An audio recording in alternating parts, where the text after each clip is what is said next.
Welcome again to Cottage Talk. I'm Russ Goldman. Joining me right now is Tony Gold. This is our post-match of Fulham's loss in the FA Cup to Southampton at Craven Cottage. Tony was there, and unfortunately, we're going to look back at this, and he'll share his views on what was an extremely disappointing day for Tony and all the Fulham supporters, not just at Craven Cottage, but around the world. It's very disappointing, and we're going to go into detail of what we all watched and what he watched at Craven Cottage. I also want to mention we also have some very interesting topics in Cottage Talk talking points that you are going to want to listen to. So please look forward to that. Okay. Before I go on any further, I have to welcome my co-host back to the show. Mr. Gold, how are you doing? Hi, Russ. Yeah, very well. Thank you. How are you doing? I am doing pretty good. I like to say I look forward to going through this. I'm not, but I think it's necessary to look at exactly what happened. But like I also mentioned, we've got some other things that I think are coming out that not directly related to the FA Cup loss, but just things that I think we need to talk about. So there's a lot to get to in regards to this show. So it should be fun, my friend. You ready to get going? Absolutely. Yep. All right. So let's start first with you. You were there. So just give me your opening thoughts on what you watched at Craven Cottage. I believe you sat in the Riverside stand, which is a good thing. Unfortunately, you watched this debacle. Yeah, the thing with the FA Cup is the great thing is that the prices are reasonably priced. So it's an opportunity to take my son and rather than sitting behind the goal, just experience, a little bit more of an upgrade, if you like. So I was right in R2, which is just, when the subs come and warm up, they warm up literally right in front of you. Look, I have to be honest, I was absolutely fuming after the game yesterday. I was absolutely livid because I think Marco Silva has really thrown away a great opportunity, to take advantage of. Obviously, you don't know what's going to happen in the quarterfinals and who you're going to draw, etc. But, against West Ham, he made changes which came back to bite us a little bit. After that game and that defeat, I think as a manager, you've got to sit there and you've got to think to yourself, I've got 8 league games or 9 league games left and a possible, 3-4 more games left in the FA Cup. My players are relatively fresh in terms of, I've got a relatively big squad. I can afford to, these are professional footballers at the end of the day, Russ. They get paid a hell of a lot of money to do their job, which is to play football. And, they get a lot of recovery. They get the best massages, all of that sort of stuff. So they're well looked after. And there was an opportunity for Marco yesterday to go full pelt, strong as possible, and get the job done. Now, I'm not saying that he underestimated Southampton by any way. They will think he did because he made 9 changes to the starting 11. But don't tell me for 1 second that starting 11 was not good enough to beat a championship side. You can't sit there. No one can sit there and tell me that team, that 11 players on that pitch yesterday was not good enough. The bottom line is Marco Silva, yes, evening, Chris. Marco Silva takes the blame for picking the side. And that, ultimately is on him. But you can't get away from the 11 players that didn't perform. And ultimately, what cost us yesterday was the fact that our creativity had no end product at all. Zero. Absolutely zero. We were playing with 10 men by playing Muniz up front. He was utterly ineffective, completely and utterly ineffective. Silva should have taken him off after 50 minutes, maximum. And he should have made the changes necessary for us to go and win the game. But he left it, as usual, too late, too little. And then, unfortunately, we got our backside slapped in the 90th minute because Anderson switches off. And the rest is history, as they say. So we'll talk about the starting 11 when we get to Cottage Talk talking points, Tony. But what's interesting, I'm glad that you looked at this as a whole, because I think it's easy for us. I did this show with the View from the Hammersmith guys last night, along with Suhail. And I think it's easy to point the fingers at Marco Silva. We're going to do that, right? But if you're not looking at the players out there, then that isn't fair either. Fulham lost as a team yesterday. It wasn't just Marco's decisions. It wasn't just his coaching staff. It was the players, because the players that were out there, as you mentioned, good enough. The decisions that Marco made, I think, affected what we watched. And we're going to go through that. It's a good point about Muniz. Why does Raul come in with like minutes to go? That's a baffling decision. A baffling decision is just bringing on, and again, we'll go through it. You make the change of bringing Iwobi on by himself. Why didn't you make multiple changes? Again, there's a lot to pick at. But just to look at Marco, I don't think is right in this match. I think you have to look at the players. I'm glad that you've already done that. Tony. Yeah, absolutely. 100%. And I think that, as I say, the most disappointing aspect for me is, you expect a lot more from the group. And unfortunately, too many of those players yesterday just didn't perform, just didn't produce the level of quality that we needed. And to be honest with you, Russ, I'm going to say it. Yep. We were lucky actually that Southampton didn't win 2-3, maybe even 4-0, because they missed some absolute sitters. Well, we're going to talk about that. Absolute sitters. And they actually carved us open a lot. So it was a pathetic performance, basically, at the end of the day. And again, and I'm sure we're going to talk about this, you're left scratching your head. You're coming away from, I came away from there absolutely livid, because what Silva's done now is actually, he's dug a little bit of a grave. He's made the rest of the season really, really difficult for himself. And I think now the pressure is massively on. And if he doesn't get a result against Forest next week, then I'm afraid that, this Silva out and this rhetoric that's going around now, people, you have to understand the frustration that people feel, because I do.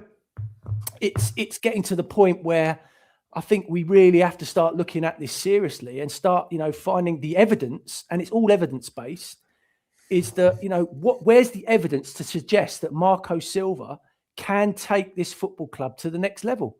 There is no evidence to suggest that, because we've seen 3 or 4 seasons now, and obviously there's still a question mark with this season, because there's still 8 games where he could prove everybody wrong and we could go on the most unbelievable run, but it's not in our DNA. We win 2 games, we lose 2 games. We win a game, we'll lose 2 games. It's up the ladder, down the snake, or up the snake, down the ladder, whichever way you want to look at it. And ultimately, there is no consistency in anything that that's produced at the end of the day. And that is why the question marks are there. And that is why people are questioning now whether Marco Silva is the right man now moving forward. What he's done up to this point has been brilliant, amazing. Can't thank him enough. But we've hit that sort of brick road now. Well, what's interesting, we're going to talk about this in Cottage Talking Points.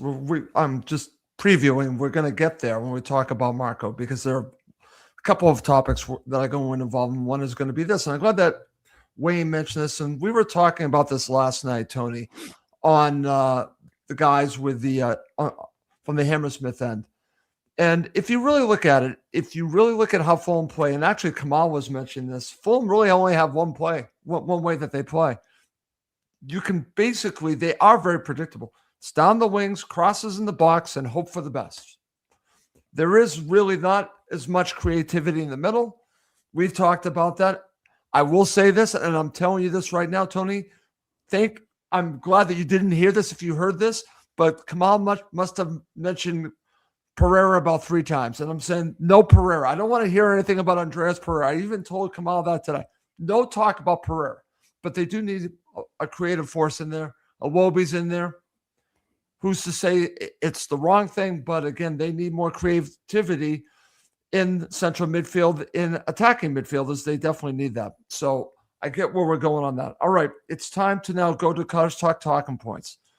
And my first one, and I'm glad that we're going to start with this one, because I came out pretty hot after the match, because everyone's talking about the season's over, right? The season's over, out of the FA Cup, nothing to play for, can't get Europe. I'm not giving up on Europe. I understand what would happen if they were to lose to Nottingham Forest, but there's still plenty to play for. And I'm do not want to give Marco and the players this out that they're on the beach now. That's an out. Tony, there's still plenty to play for, and we should be on top of them to give it everything that they can for these matches, because people like yourself, people that go to the matches, that watch around the world, we're all paying money. I'm paying money to watch them play in some way, okay? I'm paying money. We're all invested also in this.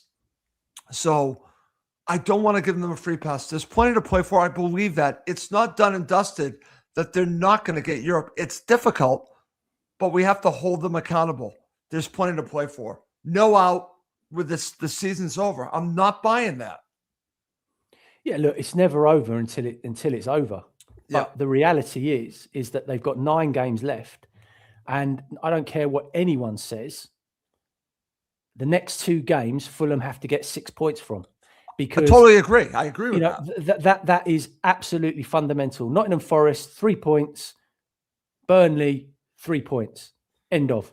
And if we don't get 6 points from those 2 games, then you're dreaming if you think we're getting into Europe, because it ain't happening with the fixtures that we've got left. No chance, 0. But by winning those 2 games, that can then potentially give us the catapult to get the confidence that we need, to get that run going, to get the players really fighting. Because what we don't want is, again, this season just to fade out into nothing.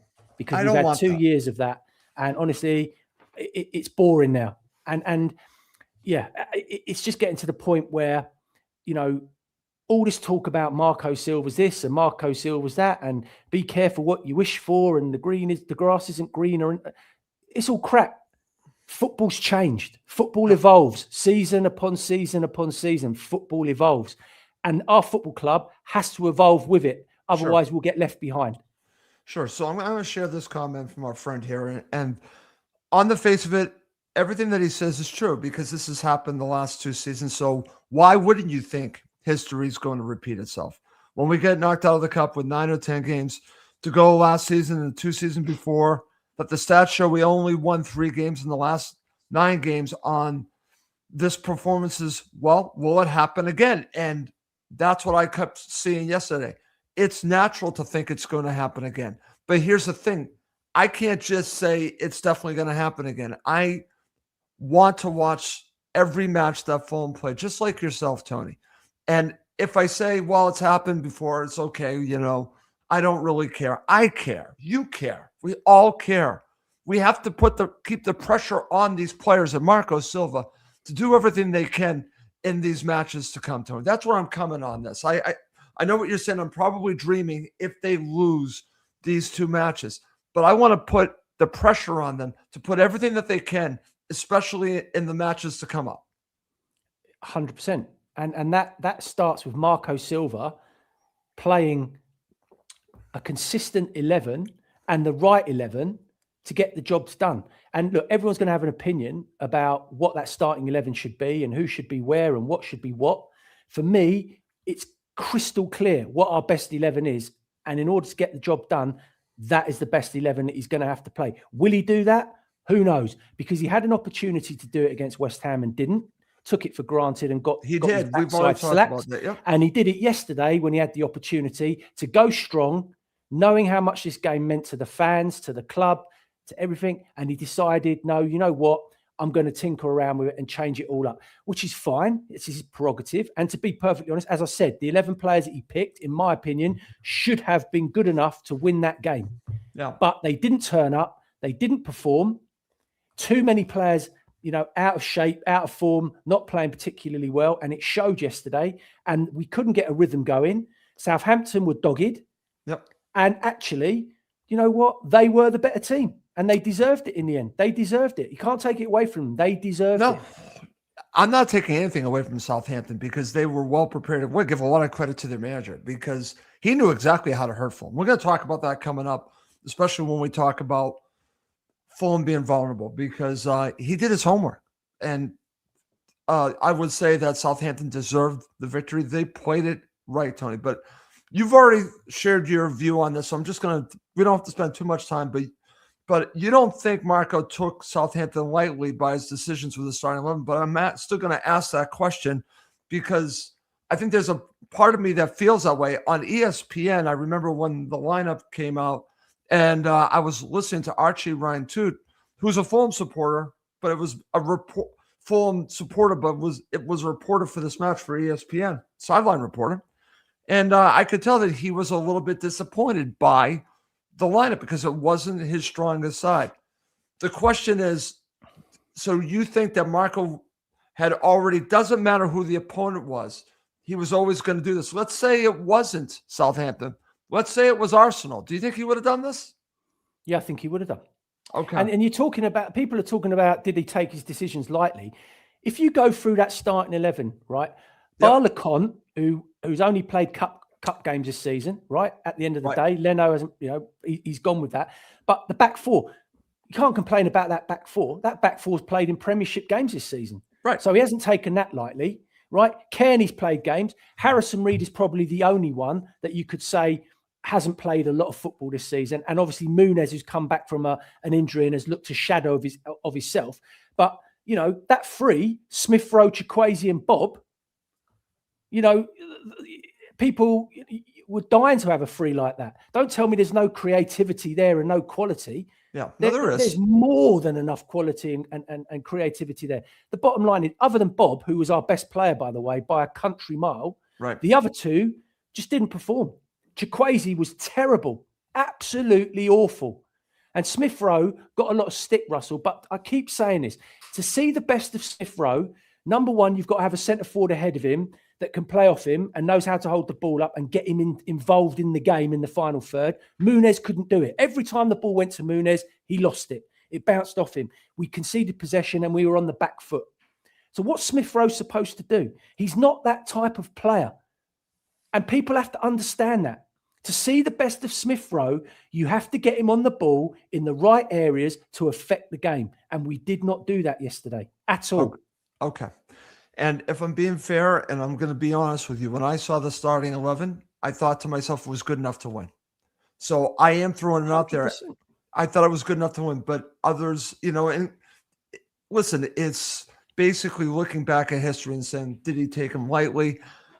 I'm just asking the question. I think it had more to do with what he's been doing, meaning his rotation, especially in the cup. He just went with what he's always done in the cup up until this point. So, and Chris asked a question, should Leno have played? Honestly, I don't think Leno playing would have made a difference here because LeConte actually did fairly well. It wasn't LeConte's fault. LeConte did absolutely fine, to be perfectly honest. But like I said, you play your strongest 11, Russ. Your strongest 11 that's available. And if you're looking at your strongest 11, then Leno plays. Regardless of how well LeConte did or didn't do, Leno plays because he is your starting goalkeeper. So he's in your strongest 11. So yes, in my opinion, Chris, absolutely, he should have started because you set your stall out early and you're going with an intention to say, you know what, I'm not taking this lightly. I'm going with my strongest 11 because I want to get the result. I want to win the game. And you know what? That's it. Okay, very good. All right, let's move on from there. Now let's talk about something that you asked me about. You asked me about this after the match. So I'm going to ask the question. We're Fulham robbed of a goal in the first half. We're talking about the whole thing with Rodrigo Muniz. It's been a cluster. I even talk about it now. It seems to be a cluster. Did the referee not blow his whistle? I've heard other things we talked about on the show last night. I still don't understand this, Tony. What do you make of this whole mess? Well, when I was there and live, obviously, I was jumping up and down and going, that's a great goal. It's a goal. Southampton have made a critical mistake. And then obviously the play stops. The referee, I think, is embarrassed because I think he's realised he's made an absolute mess of it. And then it stopped. Now, obviously, I haven't had a chance to watch it back, Russ, or see it back because obviously I just didn't want to focus on the game or think about the game again afterwards. So maybe you have. But yeah. I don't know what the commentator said or what the pundit said or what actually the reason for it. I heard, but apparently he didn't blow his whistle to restart the game. And that's the reason why it got chalked out. Yeah, it's just, it's a tough one. And it never should have come to that. We'll just leave it at that. It would have changed the match. But I think the bigger point is something I was talking to the guys last night. They kept bringing up that when these calls go against you, is it hard as a footballer to overcome them mentally? I'm looking at this because we're looking at certain situations. Like we went back and the situation, say, that happened in the West Ham match. I'm not saying heads drop, but is it like a kick in the teeth? And sometimes it takes professional footballers anyways to rebound and not feel sorry for themselves and just go on. Do you think this affected them? No, look, these guys are top professionals, Russ, playing the highest level of sport. Mentally, they should be stronger than that, to be perfectly honest. It's not like you're playing under 15s where, they concede a crap goal and everyone's head goes. Right. These guys dust themselves down and get on with it. And it's not like we were 1-0 down or went 1-0 down. That was to go 1-0 up. The score was still 0-0. Yeah. So no, I'm not buying into that. The players have got to, dust it down. Okay, another decision went against us, whatever. Let's get on with it because another opportunity will come and next time we'll be a bit more clinical and we'll take it and we'll move on. Okay, very good. All right. Back over to you. I want to ask you this. Why were Fulham so vulnerable on the counterattack? God. I think our fullbacks got caught out of position, quite a lot of the time and were too high. And Southampton were very direct. I thought Aziz was excellent for them yesterday. I thought he had a lot of penetrative runs. His work rate was excellent. I think he caused us a lot of problems. I thought the relationship between Anderson and Cuenca was absolutely awful. They were too far apart at times. They weren't communicating particularly well. And the biggest problem was Reed and Kearney in the middle of the park, believe it or not. Yeah. Reed was just running around like a headless chicken, like literally just running all over the place, never set positionally that great. And the biggest issue was the lack of ability in Muniz being able to hold the ball up for us and to take the pressure off us defensively and to bring players into the game. It was absolutely woeful. Absolutely woeful is his performance yesterday. Shocking. Okay. And that was the reason why Southampton was so effective and caused us so many problems. Yeah, it was terrible, Tony, because we were so vulnerable and it kept happening over and over again. But I'm glad that you went to talk about the play in the central midfield. I definitely agree with you on that. All right, let's move on. I think you're going to like this discussion we're going to have right now. You ready? What should be Fulham's center back pairing the rest of the season? Well, does anyone know where Diop was yesterday? Was he on annual leave? I don't know. They give him the day off. For me, it's got to be Diop and Bassi, I'm afraid. Okay. Because what you need now is you need no-nonsense defenders that are going to go in there and have the ability to keep clean sheets, win headers, win tackles, be physical, and have the ability to have recovery runs. So they'll be able to get back in. Anderson has not got a recovery run in him. He's too slow. I watched him so closely yesterday.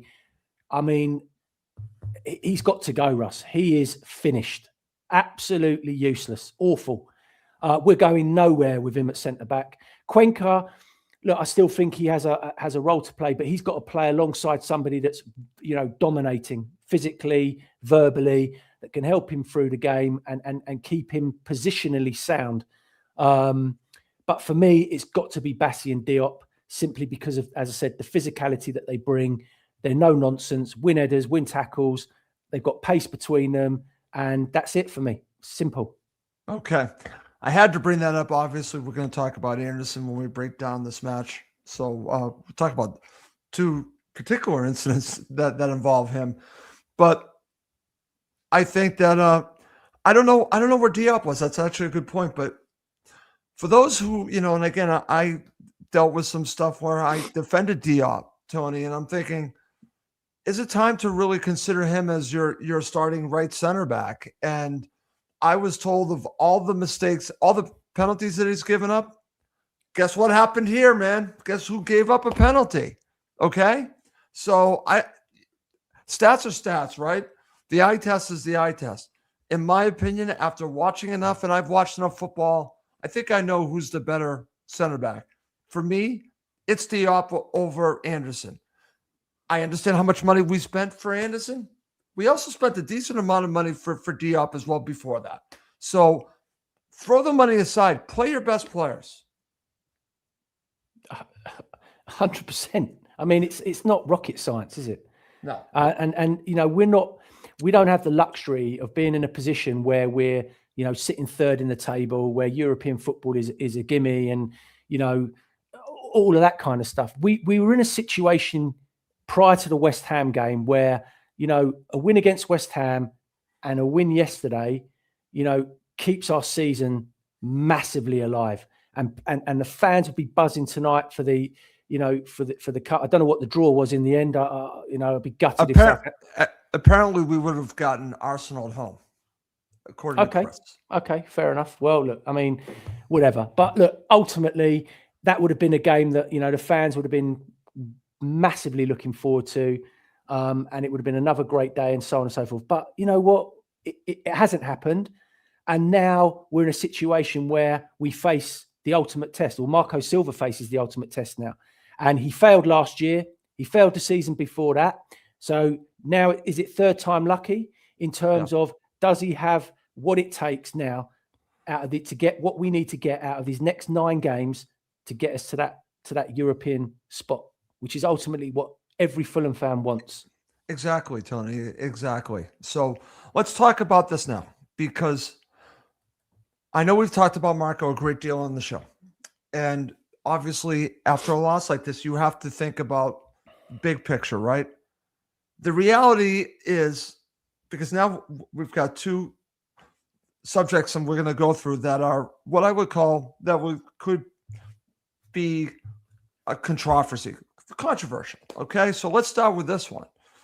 Where are we with the future of Marco Silva at Fulham? This is more layered than just saying, well, he hasn't signed a contract, so it looks like he's going to go. The question that I'm asking now is, like I said, it's more to do with, should he be the manager next season? I'm asking the question, is he the right man taking us forward?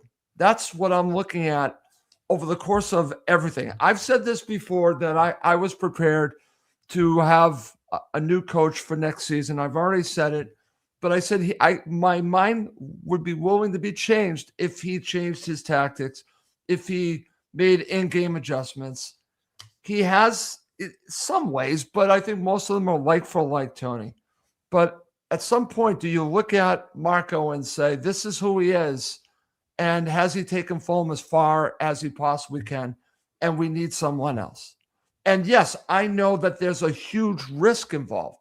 Is it worth the risk, or is it to play it safe? Going to say save Silva and bringing him back. And question that we also have is, we don't know if he's coming back. I'll ask you this, because someone I saw brought this up on X. That's why it's multi-layered. Is Marco playing us? Meaning, he's saying all the right things. Since January, he's been saying all the right things. He's continuing to say all the right things. He's in lockstep with the board, planning for next season, doing all this. And someone actually brought this up on X. If you're leaving a job, part of your job is to make sure that the next person doing your job is prepared, meaning that you're still going to be acting like you're doing the job for the next person. You're setting everything up. So in the press, is he doing that? Is he just saying what we want to hear, but really with the idea that he is still leaving, meaning that he's just going to leave everything in place for the manager who comes in next? That's why I said this is multi-layered when we talk about Marco, because I don't know what's going to happen here. And also the question is, should he come back? I've been going backwards and forwards with this one over and over and over. I've got to the point now, and I saw traits of it against West Ham last week. And yesterday, for me, yesterday was the final nail in my Marco Silva coffin, I'm afraid, Russ. Okay. I don't see what this guy can change. I just don't see what he can change that's going to make the difference between us being, 11th, 12th, 13th, 14th sort of position To side get to 7th. How do we every get to season, 7th? right?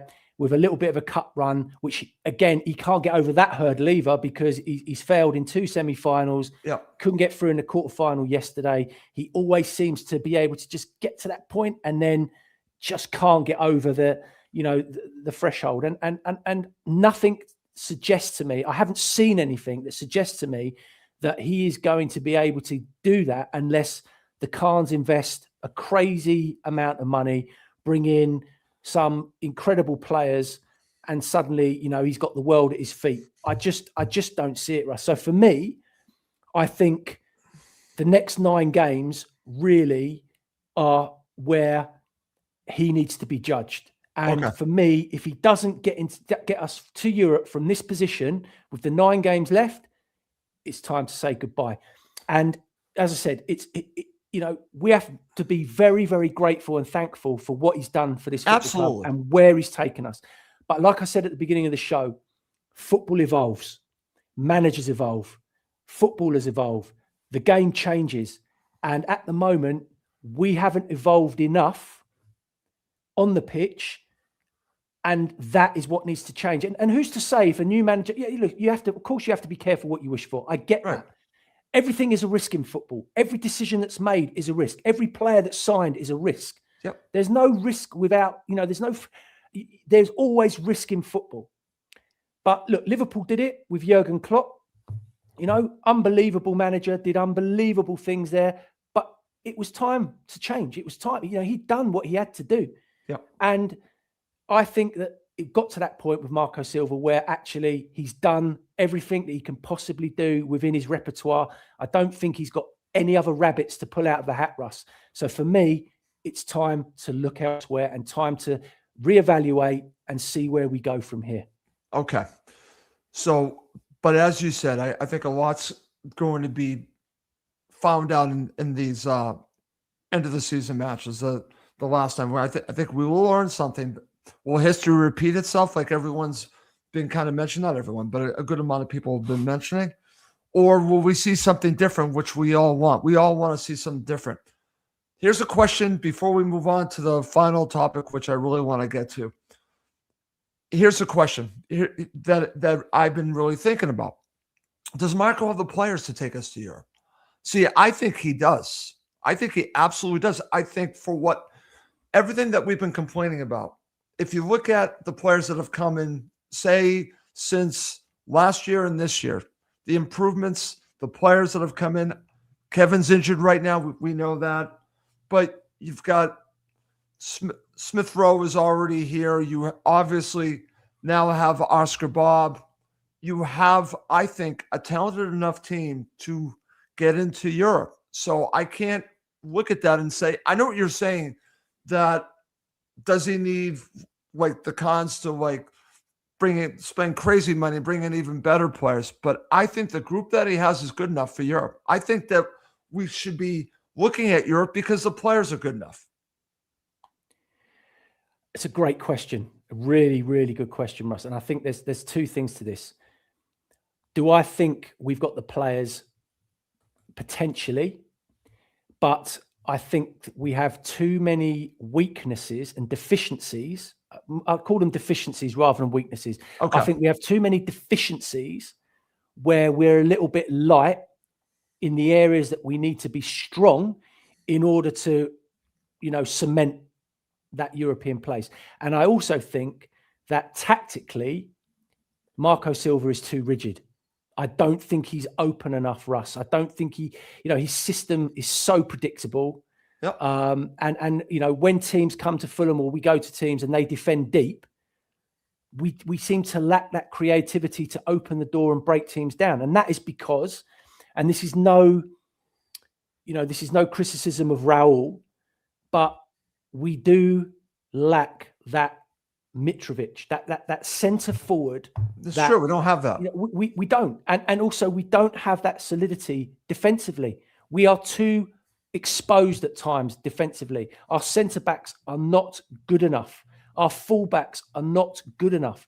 So with all of that, you know, we are deficient.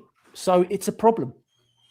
Okay, very good, Tony. So again, there are weaknesses or deficiencies, as you said, but I think overall the squad is good enough. Now, to get to Europe, the question is how will they do in Europe? That's a different story.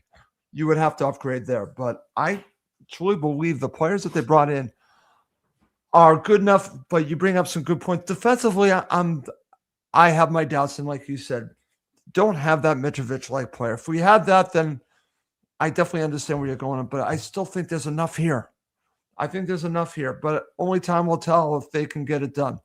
All right, here's the final topic. Let's get to it, Tony. I kind of gave you a heads up about it, and I'm going to share it with you. And I just want to before I share the topic and talk about this, because we do have about 212 people watching live, I want to mention that what I'm about to talk about is a rumor. It's a rumor. Okay, just want to mention it, but I'm bringing it up because it is a rumor. So let's talk about it. There's a rumor that the Cons will sell Fulham Football Club.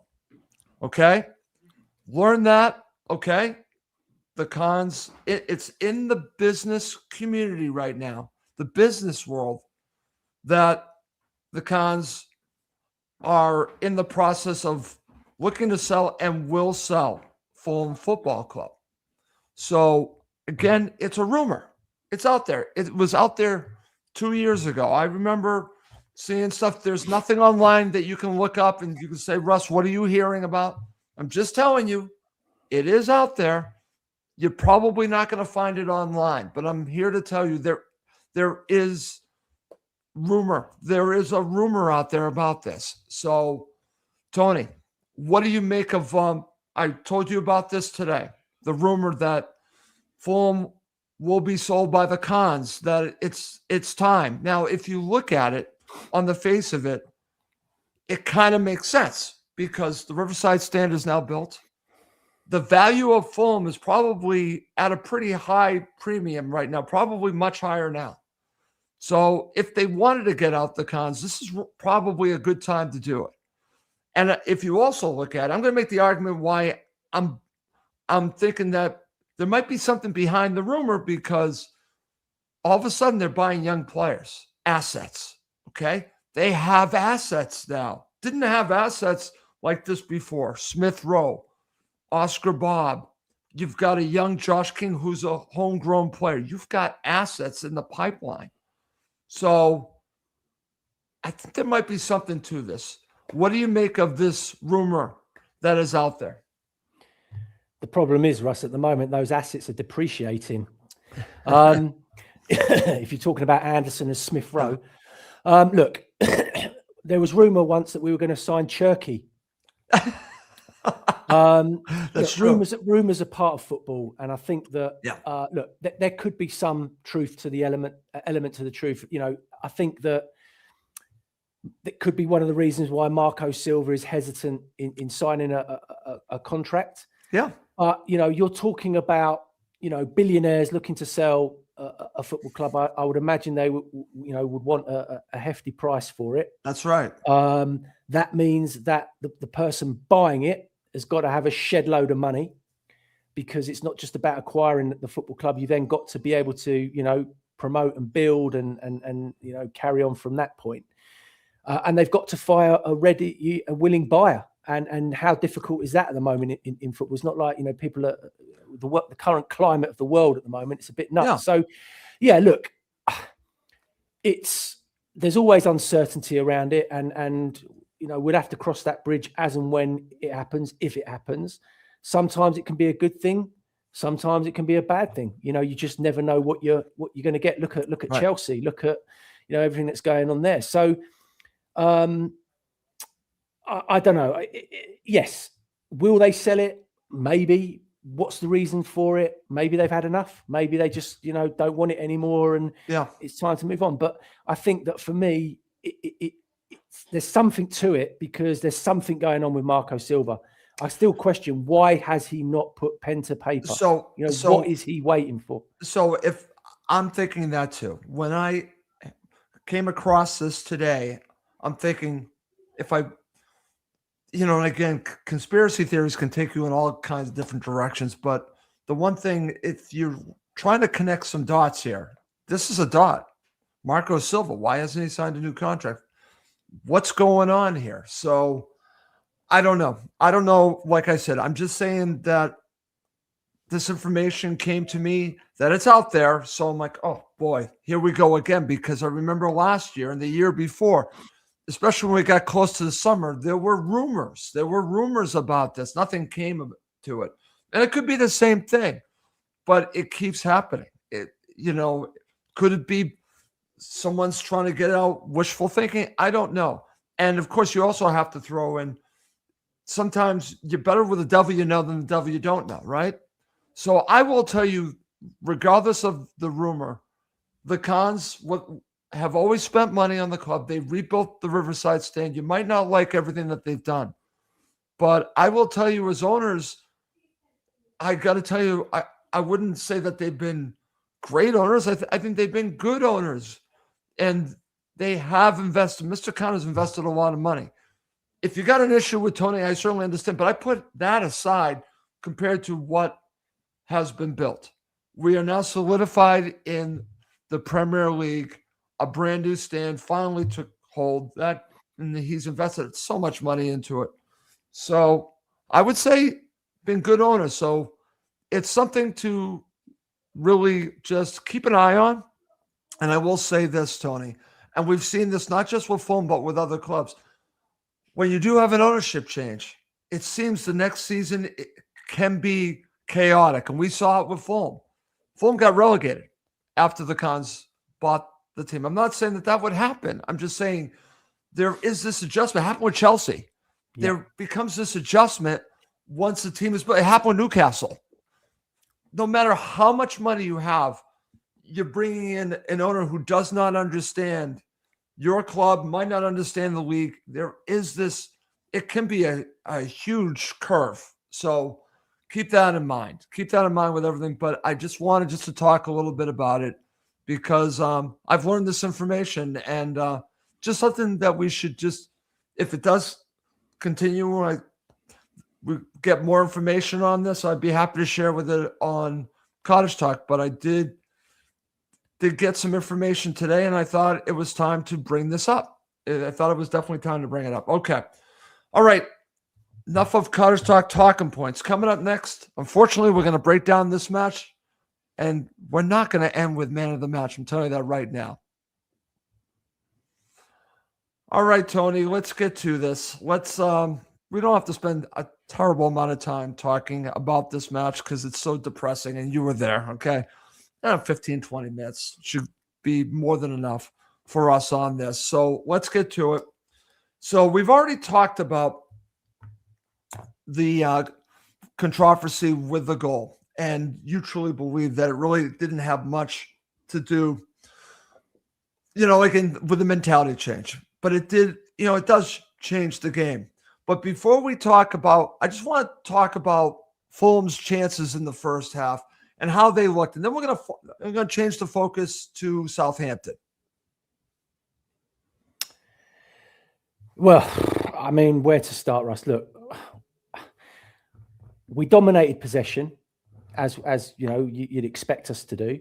The problem is we did very little with it. We did very, very little with it. And I think that, you sit there and you think to yourself and you're looking around and you're thinking, well, we've got Chukwueze on one side, Bob on the other, Smith Rowe in that little hole, in behind, Kearney and Reed. And you're thinking to yourself, there is enough there, more than enough to get at these fullbacks, to get at this, defense and to, cause them problems. They never got going. No. They never threatened. I don't remember. I mean, remember Chukwueze picking up the ball and driving at players, but never getting past one, getting to the byline and putting decent crosses in, right? We then win a whole host of corners. Now, honestly, our corners have got worse, not better. What is going on? And how is Harrison Reed now suddenly the corner take? I mean, what is going on with our set pieces and our set piece coach, and what is going on with Marco Silva's backroom staff? Yeah. What are they doing at training? What are they doing? The corners Someone were answer bad. me. The corners were bad. There was one where I think Anderson got his head on it. That was okay. But beyond that, the corners overall, horrific. What are we complicating? Why are we making it so difficult? What is this suddenly doubling up at corners all about? No. Having two people there. Yeah, look at these stats. Bob standing there. Yeah, exactly. Bob standing there with his hand up in the air, and Harrison Reed standing there to whip the ball. What's that nonsense? Just get people in the box, deliver the ball, and get someone's head on it. It's simple. Yeah. What is going on? Yeah. So, it was absolute crap, Russ, what I watched yesterday. So, absolute rubbish. Okay. So I do want to ask you about one player. We've talked about this on the show last night. I know you came in a little late, but we talked about Chukwueze.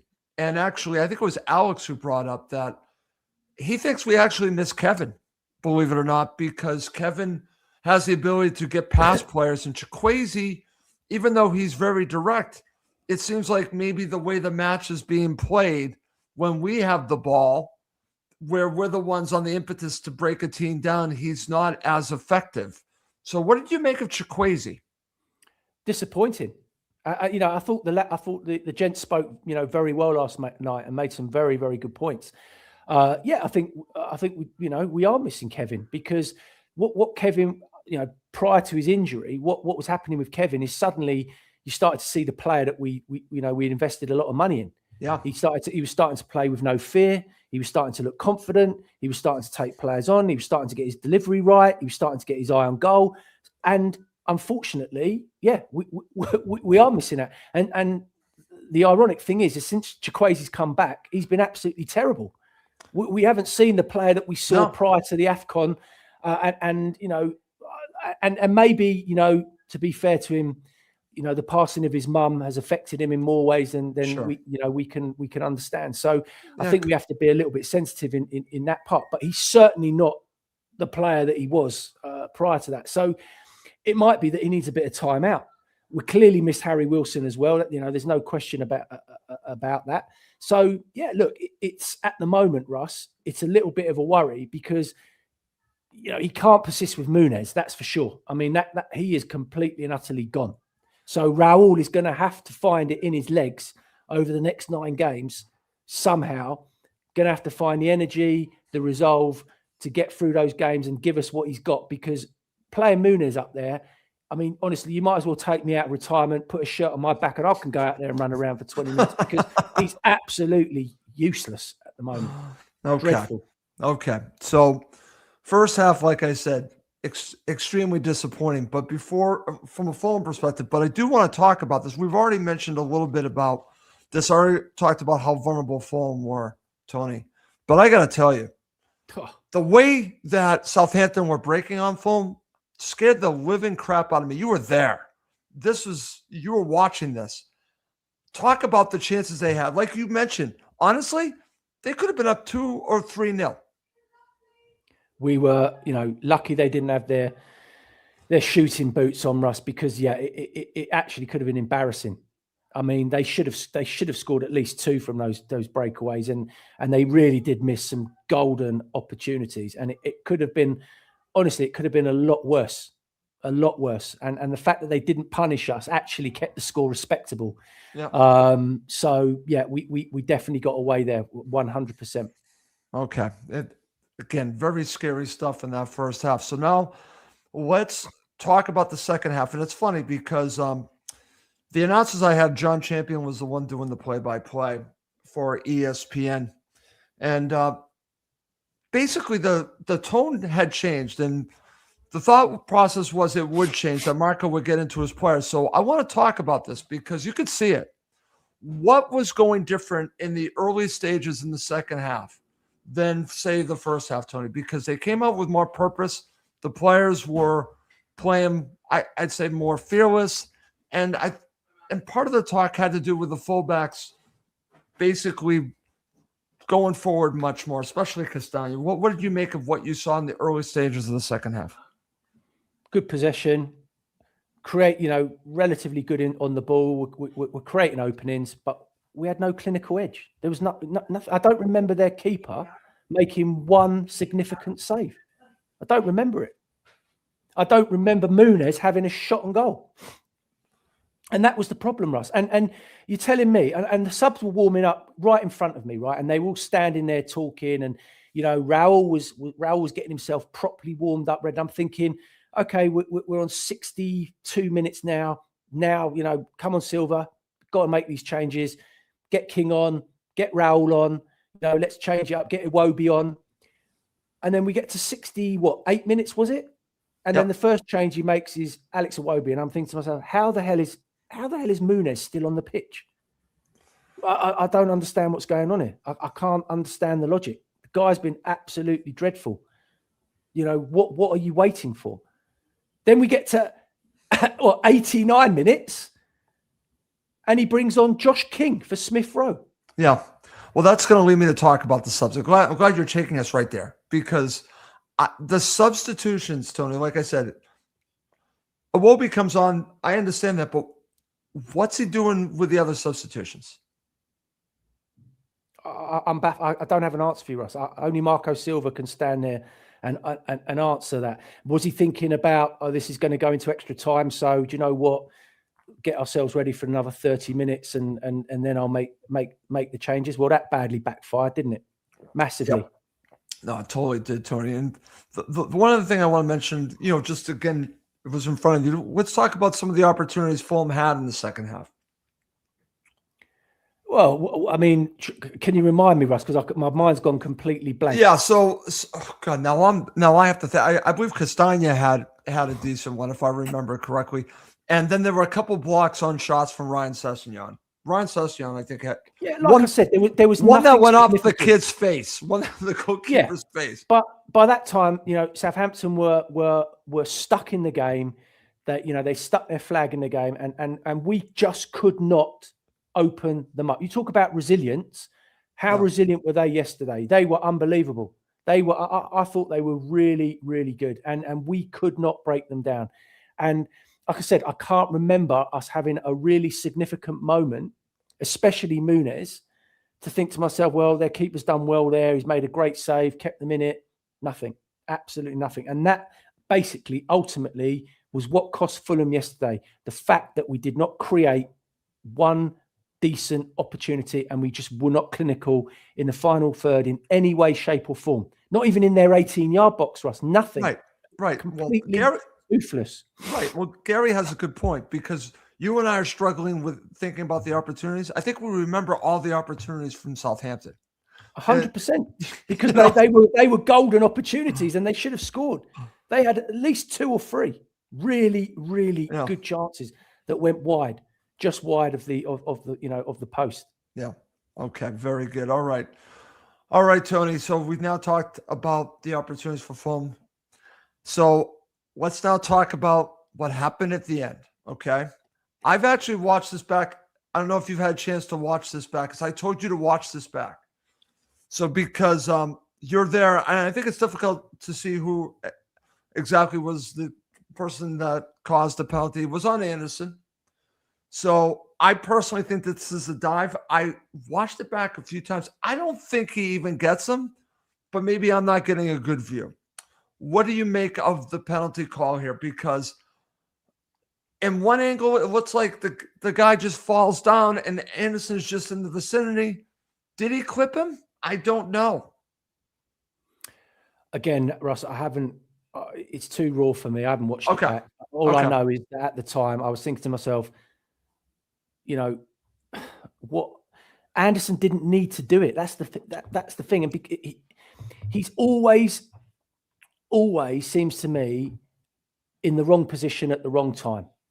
A lot of the time, he always seems to be, struggling and that yard short of, being aware and being awake and being sharp. He just it was just brain dead, just absolutely brain dead. And you know what? That's all they needed. And basically, as I said, the rest is history. Yeah. And if Silva continues to play him, then we will continue to have massive problems defensively, massive, and against better players as well, Russ, because he's got no pace, he's got no recovery running him. Yes, okay, brilliant. He can smack a 40-yard ball across the pitch. Fantastic. So brilliant. Where does that get us? Absolutely nowhere. So this goes back to the question I brought up at the beginning of the show on Cottage Talking Points. What's your better pairing? What's your best pairing? And this is something that you and I have talked a great deal about. What's the most important part of a defender? It's in the name. It's defending. So yes, the passing is great, but that's not what's most important. So when you have a defender who I think is a better defender in Issa Diop, does he have a mistake in him? We've seen them, but I haven't seen him recently this season. Maybe because, I don't know, he hasn't played as much, but I would rather go with a physical defender that I think actually really reads the game well and has the pace of Issa Diop than the guy that has the great passing ability but has no pace. That's where I'm going on this. Look, I think he's a bang average defender. I don't care what the stats say. You know, ultimately, Larin beat him up yesterday. Larin bossed him around. Absolutely gave him a nightmare yesterday. And I have not been convinced about Anderson for 2 seasons. I think, he was part of a Fulham team that got relegated, Russ. End of story, right? That tells you a lot. They've bought him back for 30 million because he was the best option available at the time. So Fulham didn't have any other option. So yeah, they've gone for it.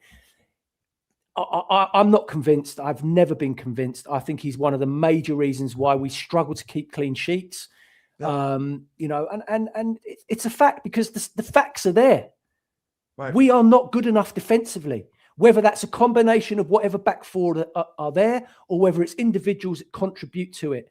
The bottom line is we are not good enough defensively. And until we become better, until we can start keeping clean sheets, then it's going to be a conversation that continues to go.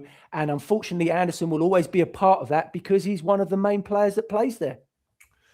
He does. And listen, like I said, I'm sharing some comments. Others, other fans, and I'll respect them, believe Anderson is the better player. And that's fine. We agree to disagree. It's okay. That's why we do a show. We do a show because if we're going to have different opinions and we let it rip. And that's, and again, not everyone's going to agree, but we all care about Fulham Football Club. So we come in with our different views. And that's what makes football so great is that we can disagree and we can have fun doing it. All right. Tony, it was painful talking about this match again. And the way I want to end the show is twofold. Like I started the show by saying in Cottage Talking Points that I truly believe there's something to play for the rest of the season. And if we just say they're on the beach, it's letting the players of Marco off the hook.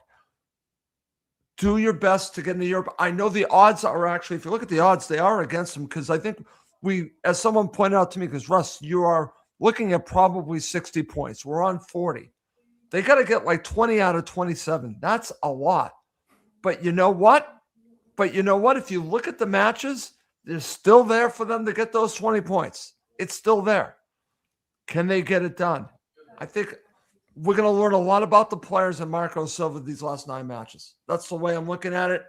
But I'm also, as we did a post-match show and we saw the comments, and I'm getting some messages from Karen, and I feel bad for her and the Fulham supporters that just want Fulham to get back to Wembley in the FA Cup.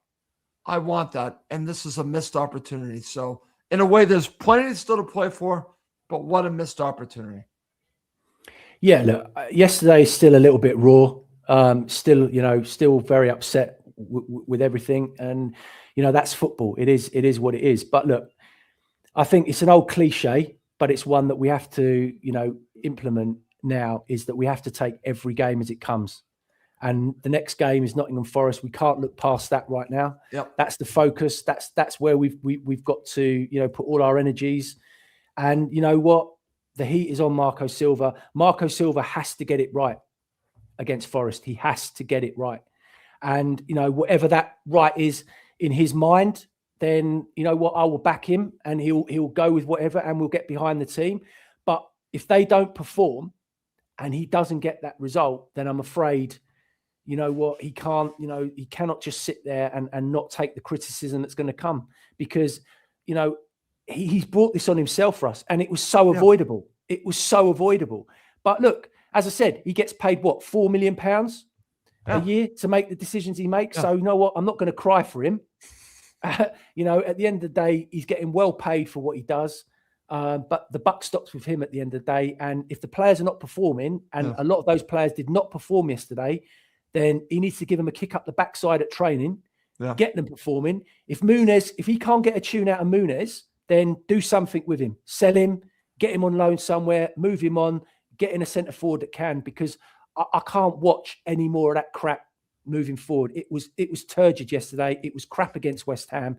And genuinely, I do not want this season just to fizzle out into Neither do I. That's why we're doing this. That's why I want to keep the pressure on the club and Marco, because we all deserve that. We all deserve for them to basically break this trend of just the last 4 seasons of just dying at the end of the season. I'm done with that.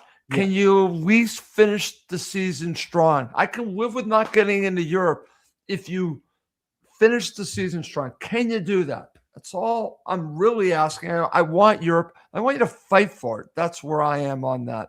All right, Tony, we had a question from Chris about your experience within the Riverside stand. How was it? Well, I've sat there twice now and we've lost both games. Last season against Palace and now against Okay, you're not sitting there anymore. I'm not sitting there ever again, Chris. Okay. I'm not sitting there. But I'll tell you what, the hot dog was good. Oh, the hot dog was good. Okay. They do good hot dogs. Okay. All right. All right. Well, again, this is totally Tony Gold can never, ever sit in the Riverside stand again. We can't have that. If for whatever reason it's bad luck. We can't have that. All right. Well, listen, as always, just thank you, everyone that is watching and listening to the show. And Tony, as we're wrapping this up, just like last time we ended with about 350 live listeners. We have 313 live listeners right now. So I just want to thank everyone that spends their night with Tony and myself. Just thank you. We really appreciate it. And I think that's just, I don't know, it means a lot to me, and I'm sure it means a lot to Tony. And just want to end the show by saying thank you for watching and listening to Cottage Talk. And that's how we'll end the show. For Tony Gold, I'm Russ Coleman. Thank you as always for watching and listening to Cottage Talk, part of the TalkSport Fan Network.